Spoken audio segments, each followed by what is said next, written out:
All right. Good morning, everybody. Today is May 20th, 2015, Wednesday. I missed that one.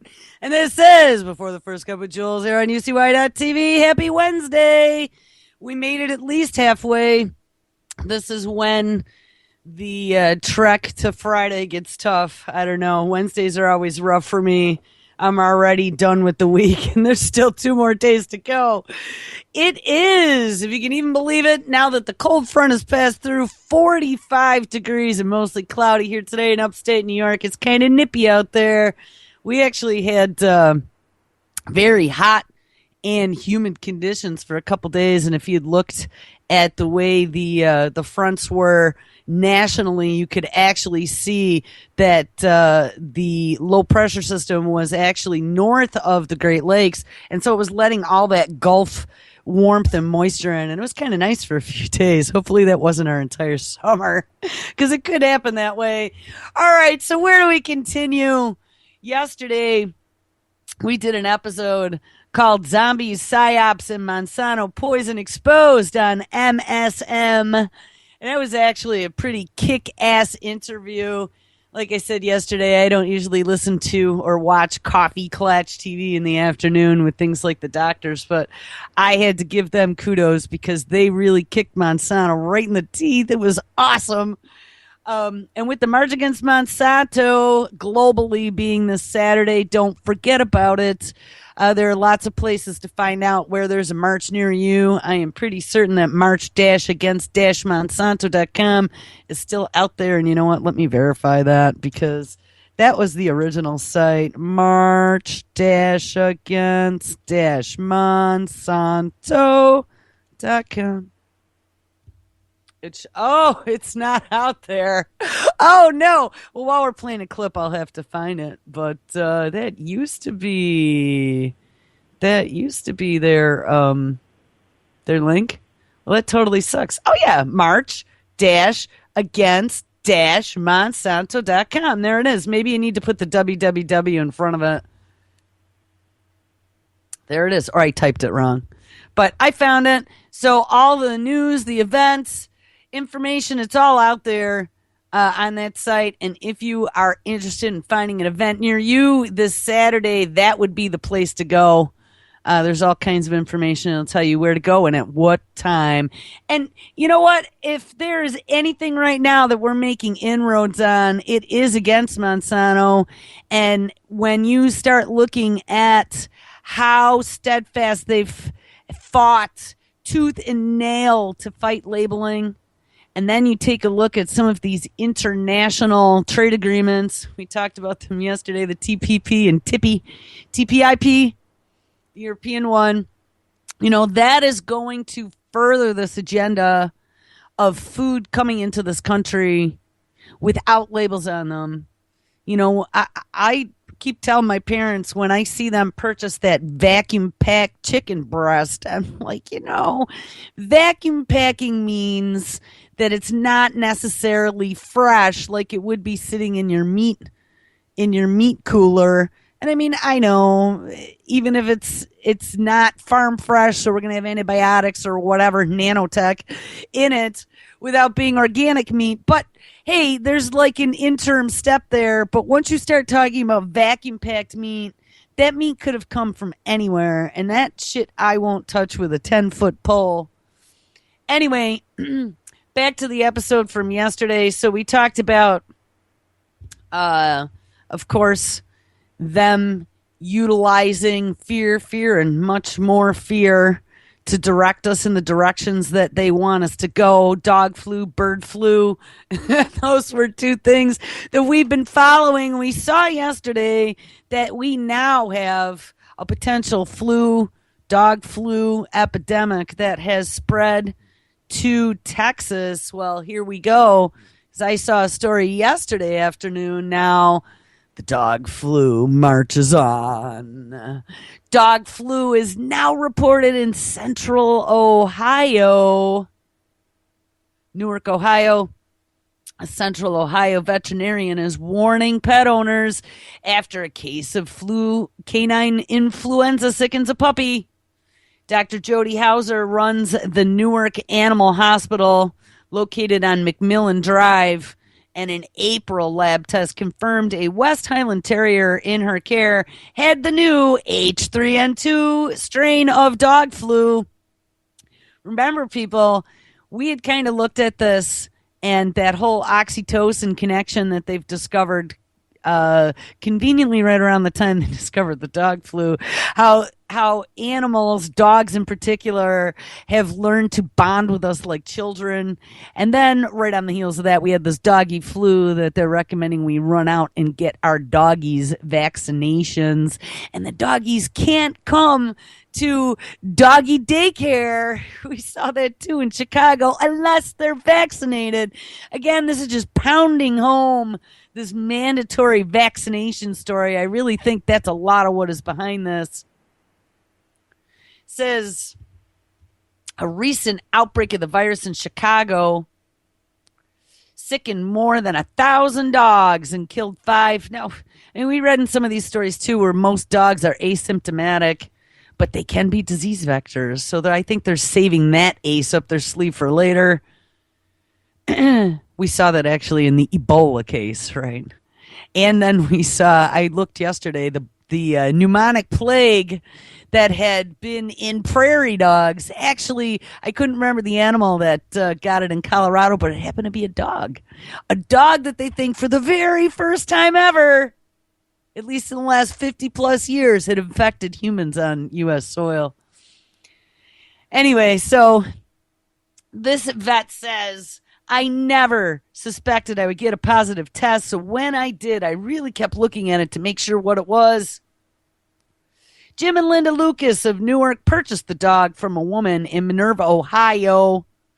And they have owned Westies for more than 20 years when their dog of 6 years, oh, this is horrible. Why is this even pertinent to the story? When their dog of 6 years was stomped to death by a deer in early April, Linda searched the internet for a replacement. How awful is that? She had a little bit of a wheeze, Linda said. Nothing really triggered any concern. I mentioned it to the person we bought it from, and she said that it would pass.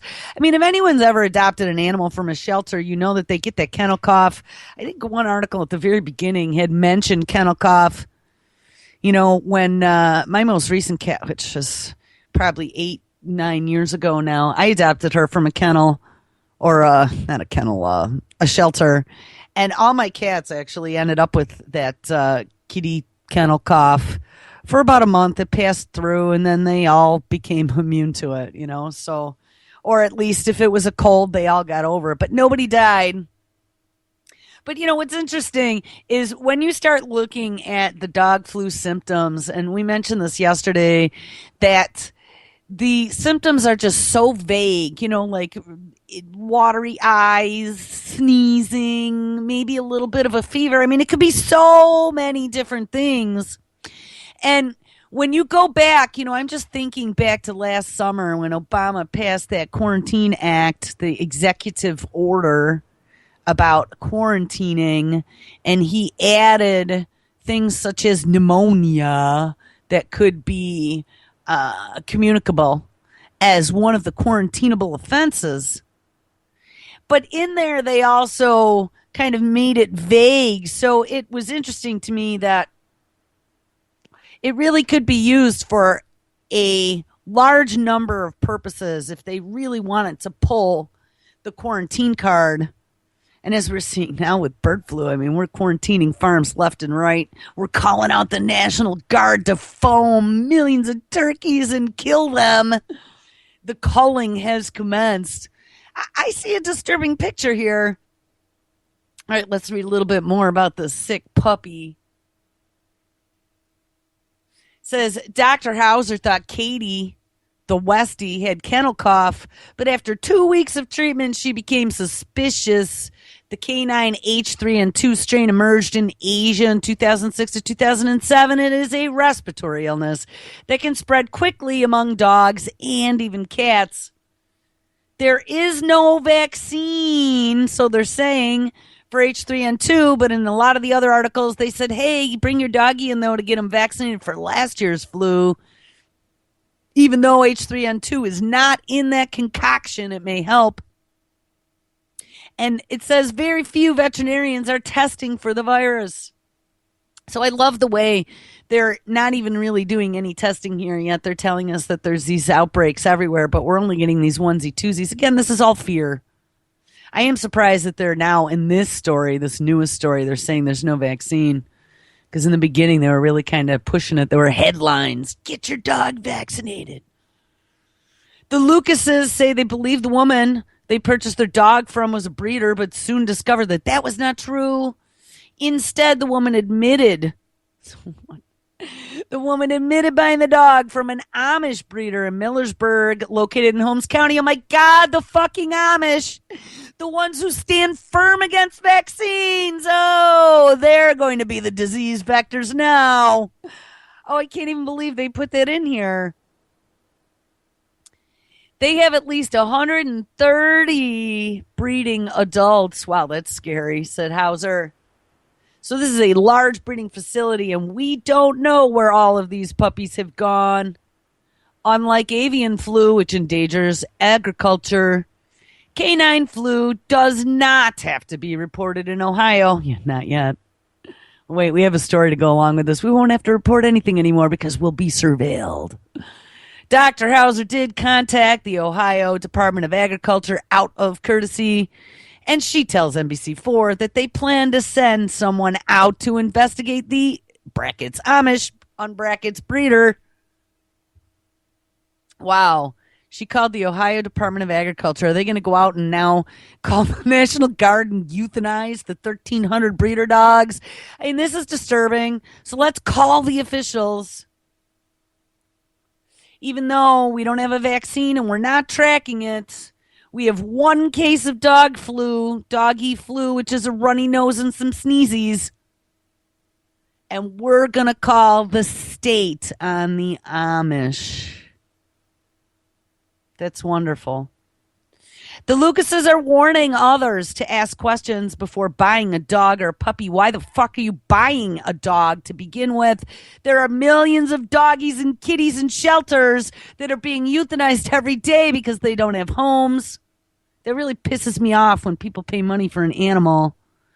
You know, all my animals, at least the last of the ones that I had when I was single, I rescued every single one of them off the street in the city, starving. And they were my best, favoriteest kitties on the planet. They were my best little buddies. I had a little clan. They followed me everywhere. Says, check the person you're buying from, says Linda. Pin them down and make them tell you who. If they are a breeder or a broker, where is this puppy coming from? The Center for Disease Control and Prevention says signs of dog flu in dogs include a cough, runny nose, and fever, but not all dogs will show signs of the illness. The severity of the illness associated with the dog flu in dogs can range from no signs to severe illness resulting in pneumonia and sometimes death. Again, ancillary infections. If your dog had pneumonia or your kid, unless it was walking pneumonia, you'd probably have a clue. It would be the gurgling, bubbling lungs typically gives it away. I had it once. Tests are available to determine if a dog has been infected, and the CDC recommends that people concerned about dog flu in their pets speak to their veterinarian. Almost all dogs can be susceptible to infection with canine influenza viruses, aka was bird flu, now dog flu, as it mutated, crossbreeding. And the illness tends to spread among dogs housed in kennels and shelters. A vaccine to protect dogs against canine influenza H3N8 has been available in the United States since 2009. It is not yet known whether the H3N8 dog flu vaccine will offer protection against the H3N2 dog flu virus. And like I said, there were other stories that said, well, go get your doggy vaccinated. It should help. Even if it's not the right virus, just like they tell people. To date, There is no evidence of transmission of dog flu viruses from dogs to people, and there have been no reported human infections with the canine influenza virus. So be afraid, be very afraid. As the beginning of the story states, make sure you report Amish breeders because they don't believe in vaccinations. But then, hey, don't worry about it. It doesn't infect people. We don't test for it. There is no vaccine. I mean, this is what I'm saying. Fear, fear, fear. And they want now this fear of infection, of whatever, to be the new hair trigger to get us to jump through hoops. Ebola, the plague, measles, bird flu, dog flu. All right, so what comes out of that? Boop, boop, boop, boop, boop. A picture of a rat. Says, could a computer, as we're discussing artificial intelligence and algorithms a couple days ago, well, yes, let's take another march forward. Could a computer predict the next pandemic? Hey, I bet you they can. Using a computer to predict an infectious disease outbreak before it starts may sound a little bit like Philip K. Dick science fiction, but scientists are coming close. In a new study, researchers have used machine learning, i.e., teaching computers to recognize patterns in very large data sets, to make accurate forecasts about which animals might harbor dangerous viruses, bacteria, and fungi. Better predictions, yes. Thought crime and disease crime. Better predictions could help experts improve how they prevent and respond to disease outbreaks. I am really starting to see a dystopian future here. Now they're going to predict which populations are most likely to become infected with X, Y, and Z, so we can, I don't know, quarantine before you get sick. That sounds pretty plausible. Quote, I can't emphasize enough how exciting this paper is. That isn't me, that is this author. I think it's really going to resonate with the scientific community, says Lynn Martin, a disease ecologist at the University of South Florida, Tampa, who was not involved in the study. Nearly all new infectious disease outbreaks occur when a virus, bacterium, or fungus jumps from an animal to a human. And this is the one thing we've been talking about. Some of the strange activity we've seen. I mean, there seems to have been an uptick over the last year or two of never before seen, haven't been seen here in 50 years. Oh my goodness, look, this has only been in animals and now it's appearing in humans. Pandemic about, this news and these red buttons that have been leading to pandemic. And we've had a few quote unquote test cases already. Swine flu 1, Ebola 2. Put on a seatbelt for 3 because all these dots are starting to line up now.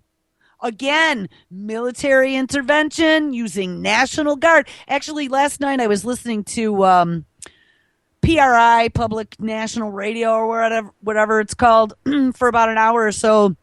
And they had something on about bird flu marching. What do we see now? 14 states. Yet where is it being reported? It's just percolating so nicely. 33 million birds. As now they're going, holy shit, egg and chicken prices are going to go sky high. But we got all this percolating out there. And very quietly in Minnesota, they activate the National Guard to go euthanize turkeys. I had only seen that in a local publication. PRI actually mentioned that on air last night about the National Guard being called up in Minnesota. And here we have states declaring states of emergency over what? Bird flu. Oh, drought conditions. Did you see now Washington is the newest state calling drought and throwing up the red flag and alert And as far as our future food goes, I mean, none of this is good. This means that they're going to be able to manipulate and control us to even a greater degree when it becomes the Hunger Games, right? Post apocalyptic, lack of food, illness everywhere. You need to step up and get the vaccine so you don't die from all of these pathogens that have gone rampant because of what? Oh, climate change and global warming, right? That's what they blame it on every time. Not Mad Science Gone Mad, not Plum Island, not oh holy shit, we moved it all to Kansas, where all these weird diseases seem to be appearing in the heartland. All right, let's get back to the story. Nearly all new infectious disease outbreaks occur when a virus, bacterium, or fungus jumps from animal to a human. Accurately predicting when and where these infections, called zoonotic diseases, cross species, could squelch outbreaks before they become epidemics. But maintaining active disease surveillance around the world is costly and time consuming. I told you that they had been working on all those little biosensors since 9/11. And they were just on like a little sticky thing. They could stick them up on things and detect certain substances. I mean, I could tell you one of the other things that we've been watching, and I'm sure it's going to even get scarier than it is. They've been using cell phones to detect all kinds of different things. I mean, even emotions and that. But I just saw the other day, now there's a fingerprint scan. It's going to be able to detect any drugs that are in your body. I mean, that makes sense because it probably comes out through your pores.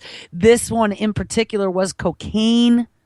And it wasn't the cocaine on your finger, literally. It was detecting bodily fluids through your fingerprint and doing immediate diagnostics.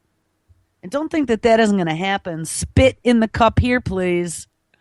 But it's not even going to have to be that. At one point, there was a story that Madison Rupert had done.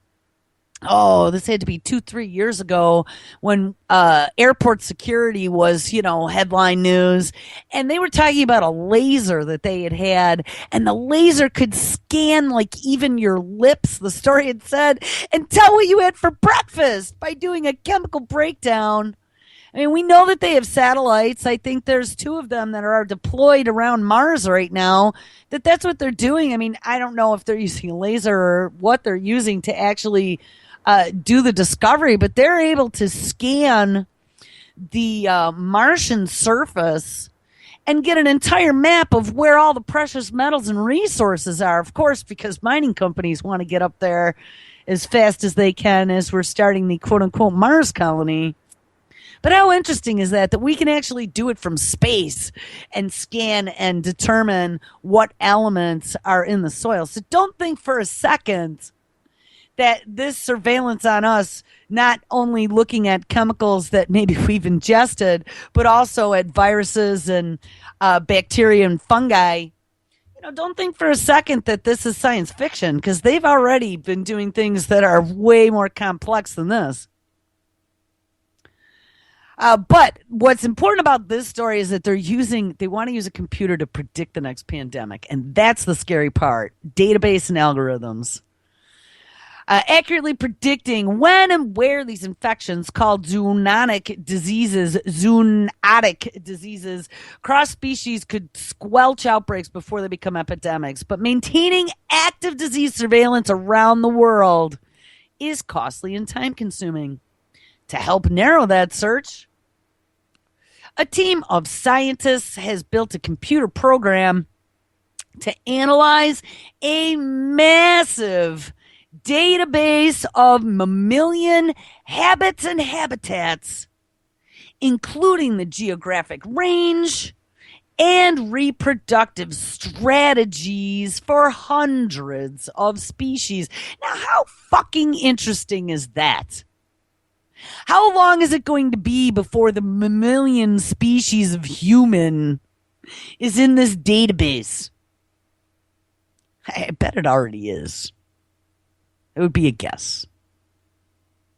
But how interesting is that? It says their program evaluated 86 different variables like body size, lifespan, and population density to hunt for patterns common among animals known to carry zoonotic diseases. Quote, I was actually surprised that nobody had done it before. It seems like a natural approach. Yeah, the NSA. Says team leader Barbara Hahn, a disease ecologist at the Carey Institute of Ecosystem Studies in Millbrook, New York. To simplify the results, Hahn and colleagues restricted their analyses to just rodents, a group that carries a disproportionately high number of zoonotic diseases. Rodents carrying zoonotic infections tend to have, quote, live fast, die young lifestyles, Hahn said, and they have a large geographic range, early reproductive maturity, large litter sizes, and shorter gestation periods, kind of like the mammal fruit fly.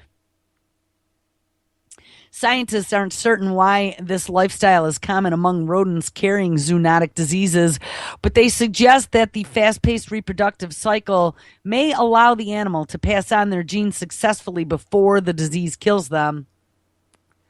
Even if it kills you in 6 months, you're going to be able to put out like 5 litters, says Hahn. Hahn and her team then used their program to identify lifestyle patterns common to rodents harboring diseases like black plague, rabies, and hantavirus, and found that their model had an accuracy of 90%. After the machine had, quote unquote, learned the telltale signs, the researchers searched for new rodents that fit the profile, but who were not previously thought to be carriers. So far, the model has now identified 150 new animal species that could harbor zoonotic diseases or be under suspicion. Think about this, people. Minority Report. I mean, they're doing this with the animals, and if they're not already doing this with humans, how much of a stretch of the imagination would that be? And not just for diseases. I mean, they're doing all kinds of behavioral studies right now on things that make us tick and different telltale signs that we have some sort of deficiency, whether it be genetic or mental. So far, the model has identified more than 150 new animal species that could harbor zoonotic diseases. The researchers reported online today in the Proceedings of National Academy of Sciences. The computer program also predicts 58 new infections in rodents that were already known to carry zoonotic diseases. So they've not only found new species that could become potential carriers, but they've also found 58 new diseases that the carriers might at some point in the future be able to carry. This is going to be predictive quarantine. This is a scary thought. Based on its findings, the team was also able to identify hotspots where disease was more likely to jump from a rodent to a human in the Middle East, Central Asia, and the American Midwest. Yeah. Where, I don't know, they just had a case of pneumonic plague jumping from a dog to a human. How convenient is that? But even population densities as low as 50 people per square kilometer, Montana. It doesn't say that, but I think Montana is probably the least populated state, right? That has the most room per person. But even population densities as low as 50, or maybe it was Wyoming, 50 people per square kilometer were associated with increased chances of zoonotic diseases in the animals, a threshold that was surprising to Hahn. Put on a seatbelt. They are literally talking about being able to predict the future of pandemics and being able to predict future diseases and putting it all into a nice, neat database. So as we're seeing the fear porn drums, drum, drum, drum, beating louder and louder and louder, look at now they have a brand new tool to be able to predict and concoct brand new diseases in never before seen ways in different species. How exciting is that? Hans says, quote, I expected the reservoirs to be in areas where there were lots of humans, she says, but it seems that if you have an average level of humans in your range, that seems to be enough. As exciting as it is to predict new zoonotic diseases, it is another entirely different thing to prevent them. Yes, of course, we all know how they're going to recommend preventing them. It's going to be lots more research and cha-ching profits for biopharma. I think all the hard work is ahead of us, Hans said. I know it's hard to know which rodents singled out by the study to focus on. Many rarely interact with humans, if at all. Human behaviors like deforestation, urbanization, and increased carbon emissions. There we go. Let's blame it all on global warming and those pesky humans. Could all influence where and when a disease makes a jump from an animal to a person, but precisely when and how this could happen is hard to predict. Finally, once a disease does cross species, healthcare workers and epidemiologists will have to face the challenge of containing and treating. And they did not just say this, but they did. They were going to have to face the challenge of containing and treating. And I quote, I do not lie, never before seen infections. Ding, ding, ding, ding, ding. Oh, I got their fucking number. Ding, ding. Holy shit. I think she deserves a Cupid doll for that one, or she must listen to this show. Yeah, see, what they're going to have to do is go through the jungles and find that one fucking tree the infected fruit bat lived in. I can't believe she said this never before seen. I mean, that is the telltale sign that this is all going to be manufactured now with their supercomputer predicting new diseases and where they're going to be and what species and how they're going to jump to humans to make new exciting pandemics. Oh my God. All right, let's read that sentence one more time all the way through without me having an outburst. Finally, once a disease does cross species, healthcare workers and epidemiologists will have to face the challenges of containing and treating never before seen infections. There, I did it. Quote, they can really only tell us about whether a species carries a parasite, Martin says. Actually understanding how likely it is to cross to humans will require more study. But Hans says her team's work should still make that job easier. It also speaks to the importance of basic research, she says. Without the information from Ding Ding, the database, much of which had no previous application as it was being compiled. See, it's all about the database, people. See, the old world of the internet where information was sprinkled all over in little pockets and silos, as we used to call them, you really can't do much with it. But once it's all aggregated and put into a database, then you can start running algorithms on it using artificial intelligence because the data set's so huge. Then you have some really scary power. And it depends on what the database is. So beware the database. Anyway, all right, let me finish this last paragraph. It says, without the information from the database, much of which had no obvious applications as it was being compiled, her study would never have been possible. I kind of worry if we stop appreciating the contribution of basic science, then we won't be able to make these types of breakthroughs in the future. We're not going to be able to predict much of anything if we don't have the backstory or the information in a database. I would be very interesting to know.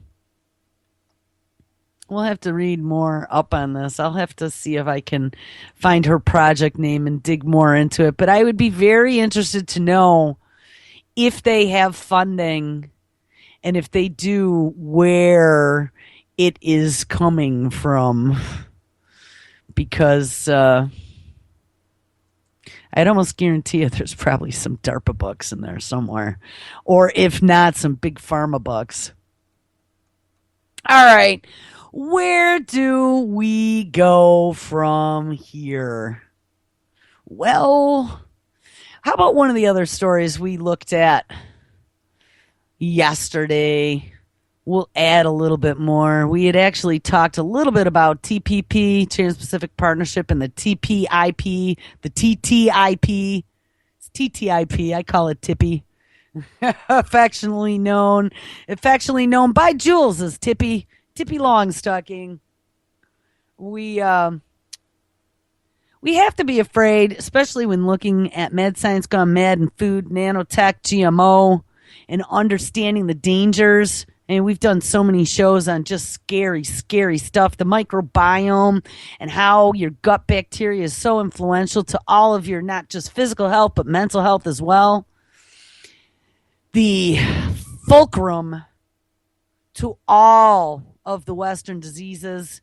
Yesterday we heard a scathing beatdown by the scientist Jeffrey Smith, I think his name is, from the Institute for Responsible Technology, just eviscerating that toxicologist that they had on the doctors from Monsanto, saying how she would be feeling safe, allowing her children to every day ingest glyphosate because she was certain it was so safe, and he just beat the crap out of her bullshit justifications. Understanding how these international trade agreements that are coming that nobody's reading, no one's allowed to read, they're top secret, is going to affect our food freedom, our knowledge as to what's being put in our food, how it's going to get rid of any type of labeling. And one of the scary things, when they were fighting for the labeling laws here in this country, and the California one, Prop, I don't remember what the prop number was, but we had really kind of tried to help promote that right around the very first march against Monsanto. And they were trying to get that through in California, Prop something, 82 maybe, for the very first GMO labeling law, and it got shot down. There was lots of deceptive advertising that was sponsored by Monsanto that made it look like you had to vote yes versus no or vice versa. So they think that, there was definitely some psychology behind how they convinced the dumb public to vote the wrong way. I mean, who wouldn't want to know if there was GMO in their food? But, all these big companies are crying the blues, saying, well, if you label my food, then people aren't going to want to buy it. Well, like we've always said, if you're just so fucking proud of your Frankenstein food, then wouldn't you be putting that in big, bold letters? Fortified with the new technology to make you healthy. But one of the things that really upset me was learning that even if we had in this country managed to do the right thing and pass labeling laws at a federal level, which I saw now, like USDA has some half-hearted initiative out there for labeling. But here's the thing, even if we get it through, if these international trade agreements go through, those are going to trump labeling, because these international corporations could very easily cry foul and say, fuck USA, all your labels are screwing up my sales. And look, if it wasn't labeled like it isn't in Indonesia, and I don't know, I'm just using them as an example, I would have made a lot more money. So now we're going to sue you for interfering with our ability to make profit. So don't think that anything that's out there, let's try to make the regulatory agencies at the 11th and a half hour look like the good guys that then, are going to be slapped down by the international corporations. In my personal opinion, it is just a little bit too late. So anyway, let's read this one story about Tippy, TPIP, TTIP, TPIT, Tippet. I don't know. These acronyms are just annoying. The TTIP, the Transatlantic Trade and Investment Partnership. Typically, this is one that's going to cover countries in Europe. TPP is going to be the South Pacific Rim. All of these are being done in secret. But this story really caught my attention, especially after our discussion yesterday. Quote, this is out of RT, May 19th from yesterday. We must resist corporations, says Le Pen out of France. Le Pen targets troubled TTIP deal in new campaign. So there is some woman named Pen. She is a National Front far-right political party leader in France who is coming out publicly against the TTIP. Now, I know we all have our issues with France, but I'm going to tell you something. France was the one country, the very, very, very first days of Fukushima, that actually put real information out on their country's website, their national website, cautioning women and children to stay away from milk, vegetables that you can't peel, such as strawberries, rainwater, among many other things, and then had rad meters all across their country with real-time updates even after they had taken all of ours down in this country and then jacked them all down and then changed the acceptable radiation limits and then turned off the atmospheric monitoring and then the magnetosphere and all the other shit that's disappeared. France was the one country that wasn't afraid, and I don't know, I haven't looked in a while now, but at least in the very beginning, they were the one country that wasn't afraid to actually tell the truth. I went by France's recommendations for my child. Do you know that? Because my fucking government didn't have one sentence. Obama said, don't worry, we just launched a war in Libya. I'm going to South America to do some negotiations with me and my family. And oh, by the way, don't worry about Fukushima. And he left the country. That's all we got. And then the EPA turned off all the meters. Nothing to see here. And then jacked them all down when they put them back on. By the way, I have all that original data historically that went back to 1999 through April of 2000, or maybe even May of 2011, all in a spreadsheet. I got the data. They're fucking lying. Anyway, France. Back to France. France was the one country that was out there telling the truth. And you know, France knows nuclear because France has Areva. And the French government is in bed with the nuclear industry. And that Worm Lips, what the hell was his name? The most recent president of France that's no longer, I don't even remember his name. Him and Merkel used to always look like they were going to make out every time they were in close proximity to each other. But see, Areva, out of France, was the company that actually sold the MOX fuel to TEPCO that melted down in reactor number 3. Yes. See, there's a connection here. But France actually told the truth. I was surprised. So when I saw this now come out over the super duper secret agent super secret trade deal, Tippy, T-tip, I had to pay attention, and especially from a political leader. Leaders of France's National Front Party, Marine Le Pen, has launched a month-long blitz against the Transatlantic Trade and Investment Partnership, TTIP, a proposed EU-US treaty which has been criticized for secretiveness and lack of accountability. It is vital that the French people know about the TTIP's content and its motivations in order to be able to fight it.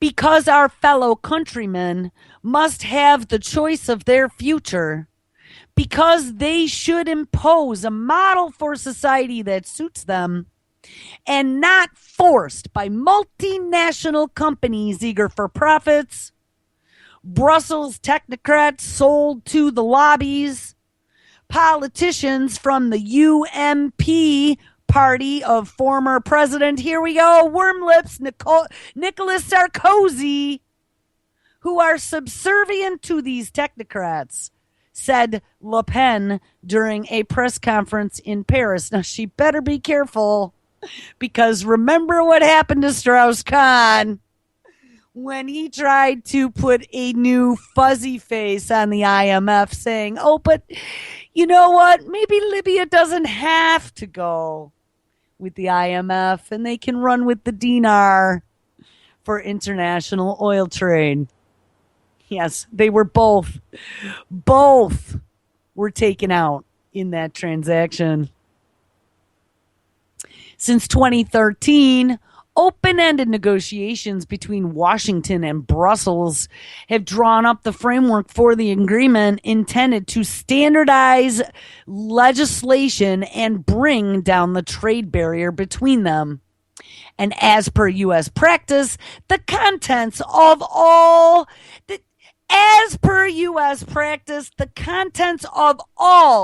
economic treaties are what? Classified.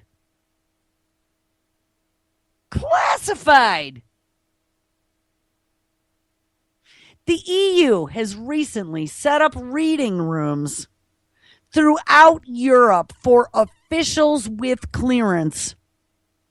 But only a few thousand people have had access to this working document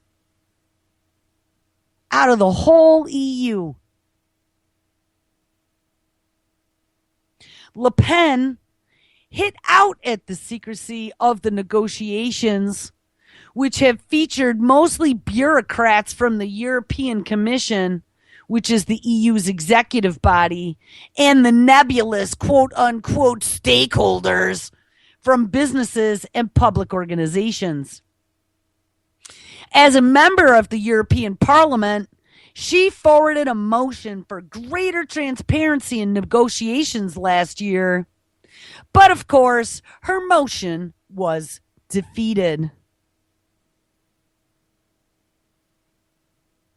So she's going public. She is now hoping for grassroots support. She better be watching her back, I'm telling you. Strauss-Kahn and Libya were taken out in one fell swoop. I am convinced that we can push back, she says, against the TTIP if the peoples are informed of its content and if they decide themselves to join in order to express their disagreement concerning this treaty, Le Pen told journalists. Both of France's leading parties have endorsed the treaty, but Le Pen is relying on strong anti-European sentiment that has propelled her party to the first place in last year's election for European Parliament. And while the TTIP's authors promise that the treaty will bring an extra 0.5% GDP to Europe and the US, wow, that's hulking. 0.5% GDP. They must really be desperate. To Europe and the US, figures across the political spectrum have expressed concern. Obama, who is also negotiating a similar treaty with Asia, which is the TTP or the TPP. See, these acronyms are just unbelievable. Let's make them like a shell game so you don't know which one they're ever talking about. It's kind of like the secrecy and copyright and surveillance laws with their acronyms that all start with C and have a PA in them. CISPA, IPA, PIPA, SOPA, POPA. Obama, who was also negotiating a similar treaty with Asia, was defeated by his own party in the Senate last week when he asked for fast-track approval to handle negotiations. Additional votes will be required if the proposed legislation is not to be bogged down in the U.S. chambers of Congress. Meanwhile, European legislators have raised a host of issues, in particular concerning the investor-state dispute settlements mechanism outlined in the treaty. The controversy centers around the proposed special economic tribunal, which would operate outside the traditional legal system and allow corporations to challenge governments. So apparently they have the same sort of bullshit in the TTIP that they do in the TPP about multinational corporations being able to sue governments if they feel that their profits have been somehow affected negatively. In April, thousands took to the streets in Brussels, Madrid, Berlin, and Helsinki to protest against the secretive deal. So there you go. I thought that was very interesting. Like I said, I would be very careful if I were Le Pen, because they don't take too kindly, even if you are a national figure, to coming out against something that's going to make bazillions of dollars for multinational corporations. One last quick story about the TPP. And this one's out of Scientific American. May 18th, 2 days ago. The Pacific Trade Pact. So this is the TPP, Trans-Pacific Partnership, would mean higher drug prices for everyone. So again, yes, multinational corporations are going to make big yearly profits. Cha-cha-cha-ching.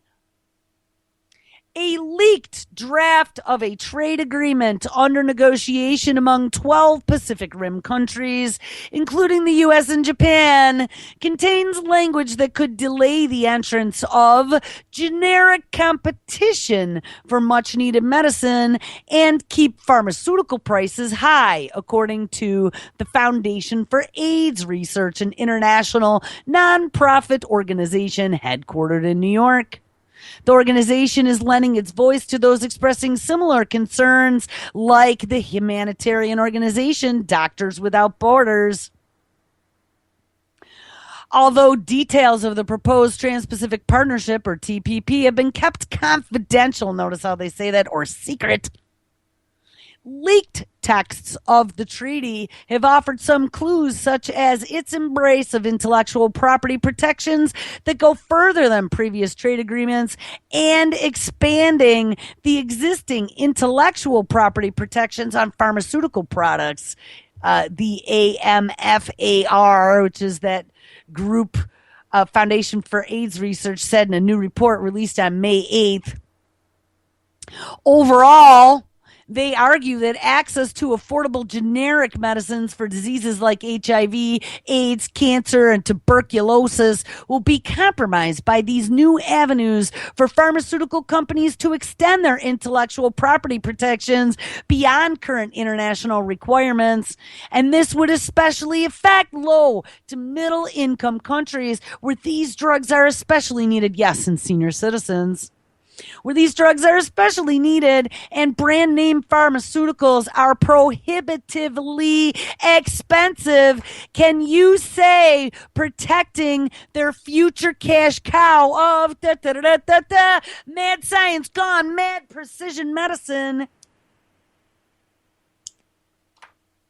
Let's make sure that any whatever they're called, tier 3 drugs that are out there that maybe can provide some sort of relief or cure remains at $10,000 a pill. They're all going to make money. This is just disgusting.